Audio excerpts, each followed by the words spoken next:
Hi, this is Kim Hilton. Thank you for joining me. Today is April 16th, 2016. At around 5 a.m. this morning, I woke up after a vivid and profound prophetic dream. It took me a few minutes to realize exactly what I had experienced. I prayed about this, spent time in prayer. I went in my other room and went into my prayer closet because I wasn't sure if the dream was just for me. And I feel the urgency to share this dream with you. In this dream, I was at a speaking event, and I was in the back. It was a small event, like maybe 30, 50 people. It wasn't a large crowd. And I was in the back, and I was waiting for when they called me up to speak. And there was this table, and it was sort of facing the wall, and I was sitting in the chair sort of backwards looking at the wall. And I had my head sort of propped on my hand, and they were singing music. And it was sort of broken songs, nothing that really flowed, but they were singing. And I fell asleep. I woke up, and there was a computer in front of me on this table. And I realized that I had been asleep. And I opened my eyes, and I click on the computer, and there is an email marked to me, urgent, on the subject line. So I click on it, and it's from a pastor that I've known for many years and I have great respect for. And the email said, in all capitals, "All hands on deck, all hands on deck." And at the same time, there was an alarm, like a blaring sound, not the kind of a siren, more like, when you are listening to the radio and they have the emergency broadcast system is now conducting a test, and it goes, meh, meh, that sort of that odd sound. Sorry, I can't do it exactly. But it was a blinking light and the blaring sound. So as I'm sharing this with you, I'm at the table, I'm at the computer, I click on it, and I hear the alarm sound. And I open it, and it says, "All hands on deck, all hands on deck." So I turn around, and I realize that I had received this warning. And I turn around to the group, and I walk to the front. And they said, "You were asleep. We saw you sleeping." I said, "Yes, I had fallen asleep." And someone said, "Well, we even heard you snore. You were sleeping so deeply."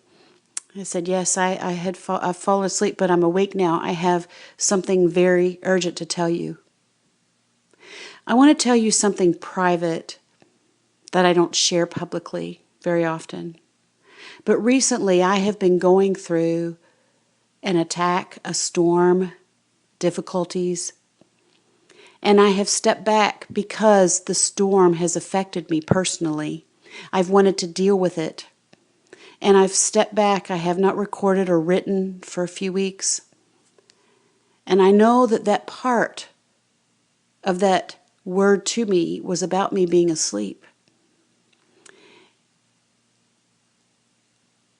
Let me tell you, we have a very, very serious assignment. We cannot go to sleep. We cannot fall asleep. We cannot step back. And I'm speaking that of myself as well. Many of us who are trying to give this message and sound the alarm and tell others to sharpen their walk, be on duty, know your assignment, know your identity. And it gets very discouraging at times. There are so many, you have no idea what we go through, and the turmoil and the attacks and temptations and difficulties. And it's easy to step back because we're exhausted. I received that rebuke from the Lord. You were asleep. We saw you asleep. You even snored. You were sleeping so deeply. So let me go back to the dream. So I walk to the front of the room, and they're trying to have this meeting, and they hand the microphone to a gentleman in the middle of the crowd who appeared to have something to say. But what he did is he turned around, he had a book, and I believe it was a Bible, and he was trying to teach from the Bible to everyone. And he was trying to talk real fast. You know how it is when someone is about to take your microphone and you're trying to get the words out really quick before they take the microphone? That's what he was trying to do. And immediately everybody knew it was nonsense. So I reached for the microphone because I knew I had to speak. And I knew I had been asleep, but my time had come. I was on duty. I take the microphone from him, and everybody sits down and gets very quiet. And these are the words that came out of my mouth. The final warning will come through a Catholic.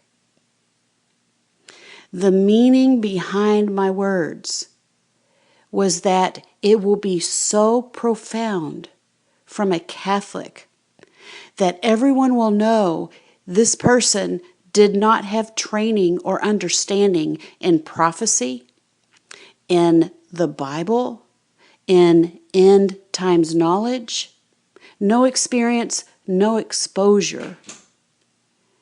And it will be so profound that people will hear it. But not only that, the rest of it, the meaning to me, but my only words were, the final warning will come through a Catholic or from a Catholic.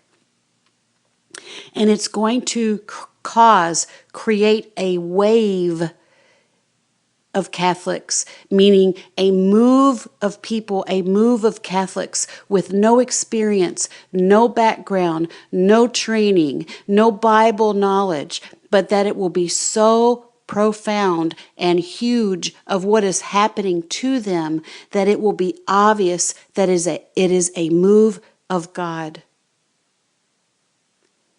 And then I opened my eyes, I woke up. I pray equally to me, those of us in leadership, and those who are not, because we're no different than you, and you are no different than us. We cannot go to sleep. We cannot step back. We must speak to the storm in our lives. God spoke to me about this. I have to speak to the storm because the storm is here and it's around us. And in fact, I just realized there's another portion to the dream, was that there was a huge tornado. I just realized that. And I was with an acquaintance that I know, and I was at her home. It was an older woman, and there was a massive tornado like no other. It's interesting that I'm realizing this, and it's coming to me, that there were sirens going on, blaring, and she came and got me in her home and said, "Look out the window. Do you not see this and hear this?" I turned and looked out her big double windows, and it was an unbelievable tornado like I had never, ever seen in my life. Massive, dark, black, and it was huge, and it was coming close. And so I grabbed her, and we both dove to the floor, and I was on top of her trying to shield her. And we were in the middle of her house, sort of in a hallway, and you could hear the massive thuds of the trees hitting the ground because it was so loud, and it shook the ground. There was glass and wind. You could hear it all. And I started screaming for Jesus to protect us. I started screaming for protection on her property and around us. And also in my mind, I was preparing myself to have something land on me and how I was going to handle it as I was trying to shield and protect her. I continued to scream it, and I knew she could hear me because she was right underneath me. And I kept screaming in the noise. And finally it passed. And we were taking pictures of all the destruction around us. But there was nothing that had happened inside of that home or to us. It was all around and debris and glass. But we were okay. We were very shaken. We must speak to the storm. We must realize what is coming and what is happening. We cannot step back from our assignment. We must be awake. We must be on duty. This is Kim Hilton. God bless you.